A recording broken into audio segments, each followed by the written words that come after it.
समय की बात है। एक छोटे से गांव में एक किसान अपने 4 बेटों के साथ रहता था। उसके बेटों के नाम थे रमेश, कालू, भीमा और हरिया।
किसान बहुत गरीब था।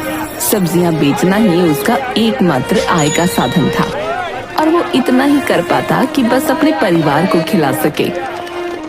उसके पास अपने बेटों को देने के लिए और कुछ नहीं था। मेरे बच्चों सुनो, मेरे पास तुम्हें देने के लिए कुछ नहीं है। अब तुम बड़े हो गए हो, सो तुम्हें संसार में बाहर निकलना होगा, अपना पेशा चुनना होगा और किस्मत आजमानी होगी। पर पिताजी, हमें किसी पेशा या कला का ज्ञान नहीं है। हम घर से दूर जाकर क्या करेंगे? यही तो है जिसे तुम्हें मालूम करने की जरूरत है। तुम्हें जाना होगा इस बात को समझने के लिए कि तुम किस काम को करने के योग्य हो। किंतु पिताजी, हम कभी भी अपने बल पर बाहर नहीं गए। मेरे बच्चे, कुछ भी खराब नहीं होगा। मैं नहीं चाहता कि तुम एक किसान की जिंदगी गुजारो। देखो, इस काम से तुम ज्यादा नहीं कमा पाओगे। जाओ और एक फायदेमंद व्यवसाय की तलाश करो। ठीक है पिताजी, यदि आप यही चाहते हैं तो हम अवश्य ही जाएंगे। हाँ पिताजी, हम जाएंगे।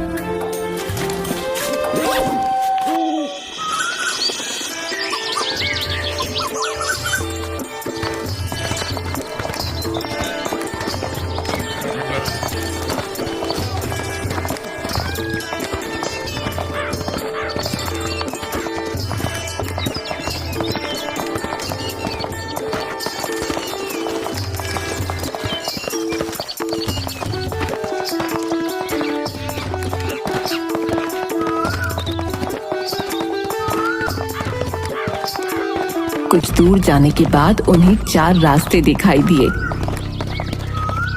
मेरे ख्याल से हम में से हर एक को इनमें से एक रास्ता चुनना चाहिए और एक बार फिर हम 4 साल के बाद यहाँ आकर मिलेंगे।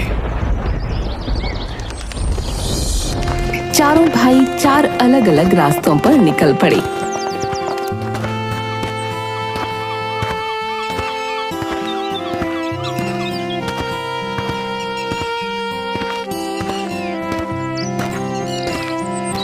रमेश को रास्ते में एक व्यक्ति मिला।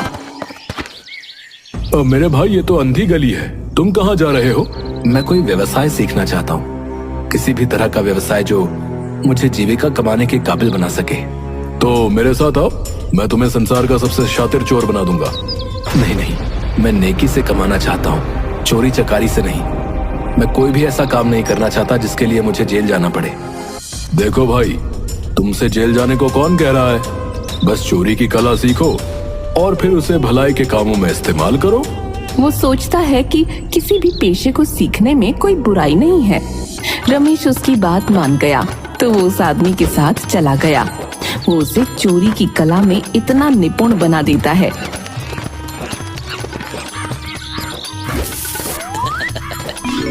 रमेश कुछ भी चाहता हो वो उसे आसानी से चुरा सकता था, बिना किसी के जाने।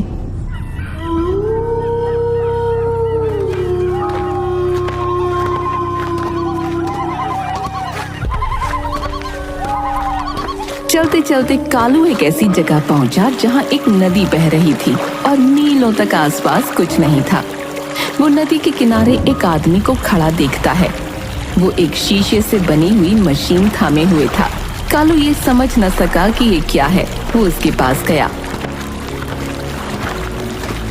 अरे भाई, आप क्या कर रहे हैं? इस मशीन से तुम आसानी से वो चीजें देख सकते हो जो बहुत दूर है। ये जो चीज है इसे कहते हैं दूरबीन। ये चीज तो काफी दिलचस्प लगती है। आप मुझे इसका इस्तेमाल करना सिखाएंगे? यदि तुम सीखना चाहोगे तो मैं अवश्य ही तुम्हें सिखाऊंगा। उस पल आदमी के साथ रहने लगता है। वो आदमी उसे दूरबीन इस्तेमाल करने की कला सिखाने लगता है।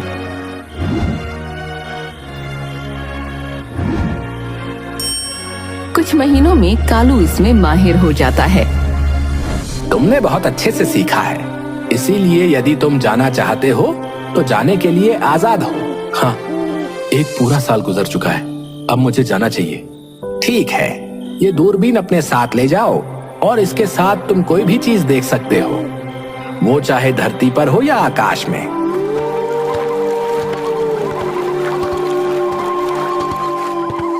इस बीच तीसरा भाई भीमा एक शिकारी से मिलता है।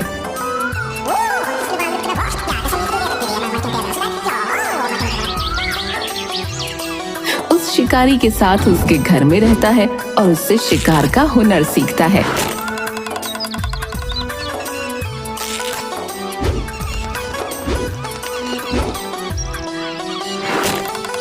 तुम यहाँ इस मैदान में मेरे साथ अभ्यास कर रहे हो।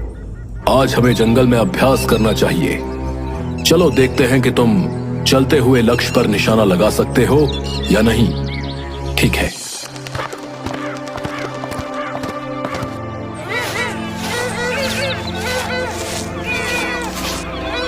दोनों जंगल में पहुंचते हैं जहां शिकारी भीमा को सिखाता है कि कैसे भागते हुए हिरन पर निशाना लगाते हैं। बाण हिरन को लगता है और वो मर जाता है। भीमा चलो, तुम भी अब निशाना लगाओ। भीमा बाण उठाता है और एक उड़ती चिड़िया पर निशाना साधता है, पर बाण चूक जाता है। भीमा, तुम्हें अभी भी अभ्यास की जरूरत है। आज के बाद हम रोज जंगल में अभ्यास के लिए आएंगे, जैसा आप कहें। हर रोज शिकारी भीमा को अभ्यास के लिए जंगल में लाता।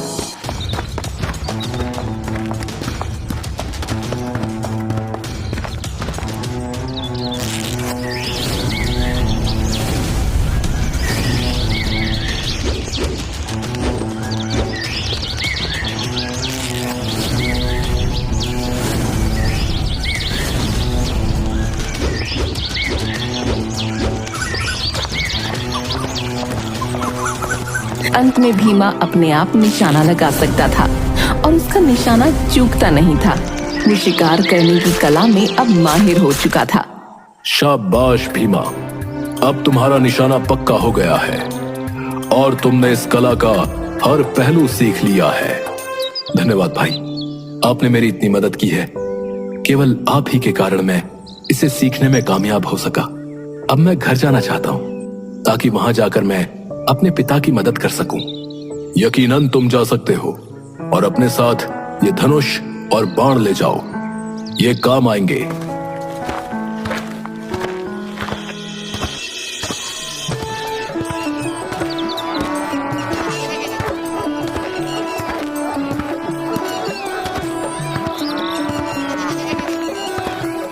सबसे छोटा भाई हरिया एक गांव में पहुंचता है जहां वो एक दर्जी से मिलता है। कौन हो तुम और तुम यहाँ क्या कर रहे हो? मेरा नाम हरिया है और मैं आया हूँ ताकि मैं कोई व्यवसाय सीख सकूं। ठीक है, मुझे बताओ, क्या तुम दर्जी बनने के इच्छुक हो? मैं तुम्हें सिखा सकता हूँ। बेशक, क्यों नहीं, मैं जरूर सीखना चाहूंगा। वो हरिया को सिखाता है जैसे सुई में धागा कैसे डालें, कैसे कोई सिलाई से पहले कपड़े को पकड़ें। अपने पूरे मन से दर्जी हरिया को सिलाई की कला सिखाता है। वो हरिया को सिखाता है इस काम की बारीकियां।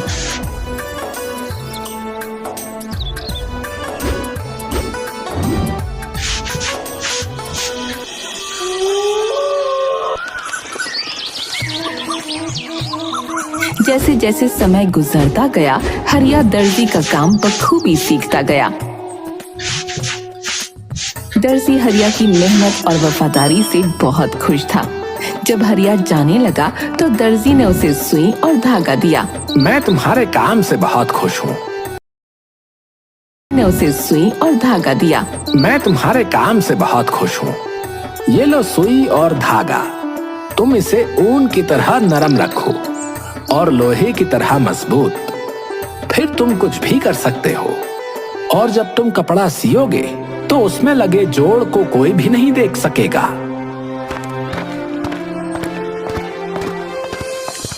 चारों भाई उसी जगह पर पहुंचे जहां उन्होंने 4 साल पहले मिलने का वादा किया था।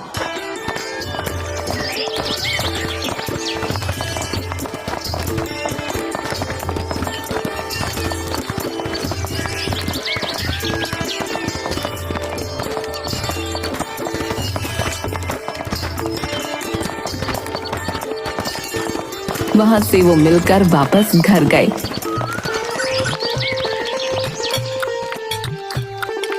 घर जाने पर वो अपने पिता को बताते हैं कि उनमें से हर एक ने क्या क्या सीखा।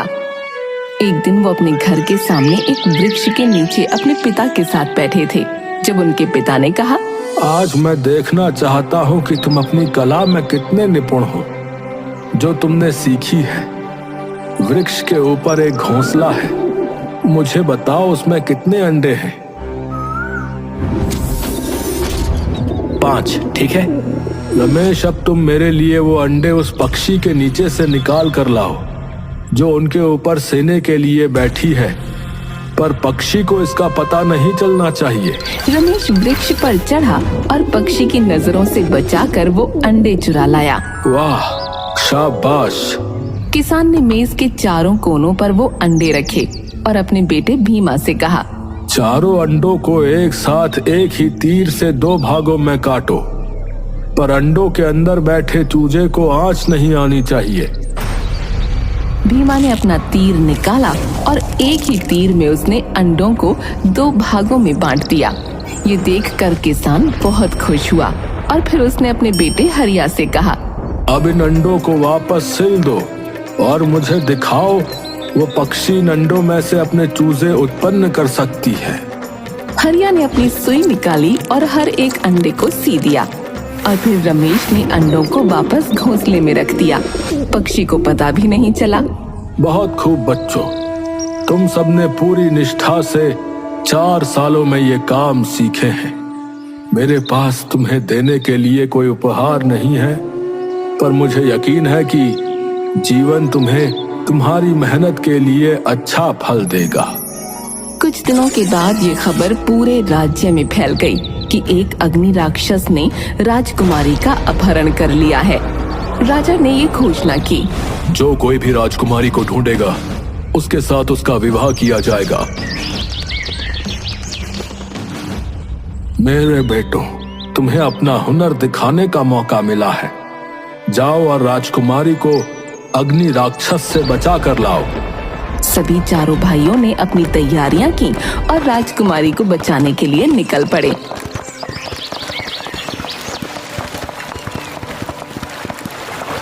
मैं देख सकता हूँ कि राजकुमारी कहाँ है।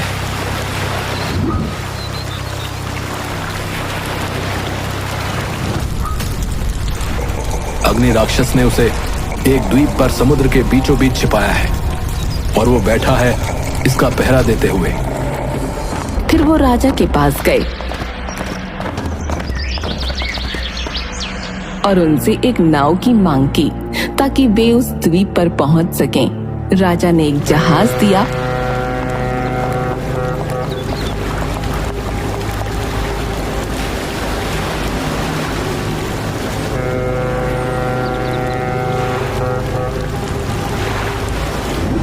अग्नि राक्षस पास ही सोया है और उसका सिर राजकुमारी की गोद में है।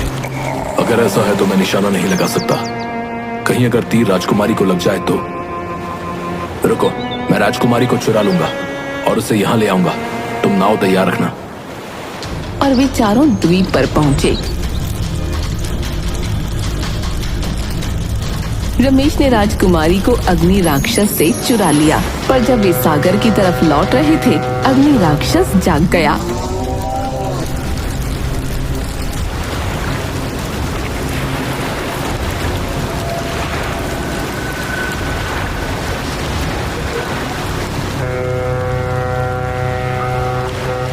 और उनके ऊपर उड़ते हुए उसने उनका पीछा किया।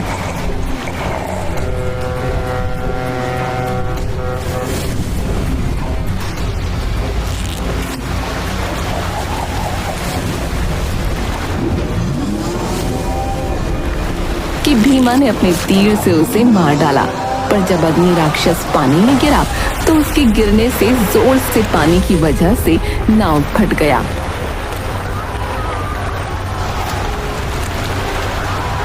तो हरिया ने अपनी सुई निकाली और एक लंबा धागा लेकर सीने लगा और जल्दी ही सिल दिया।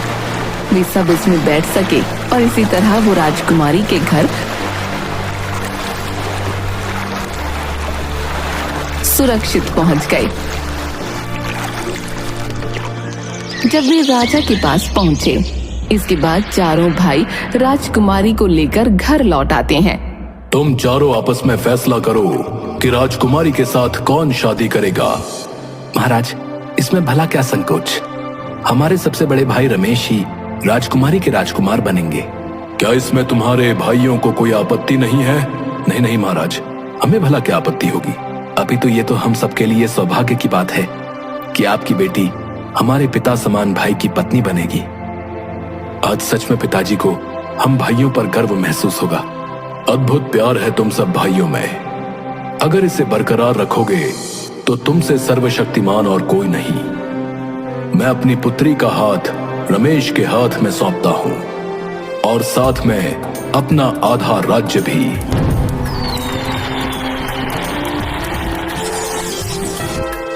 और आधे राज्य में सभी मिलकर खूब अच्छे से राज्य का संचालन करते हैं।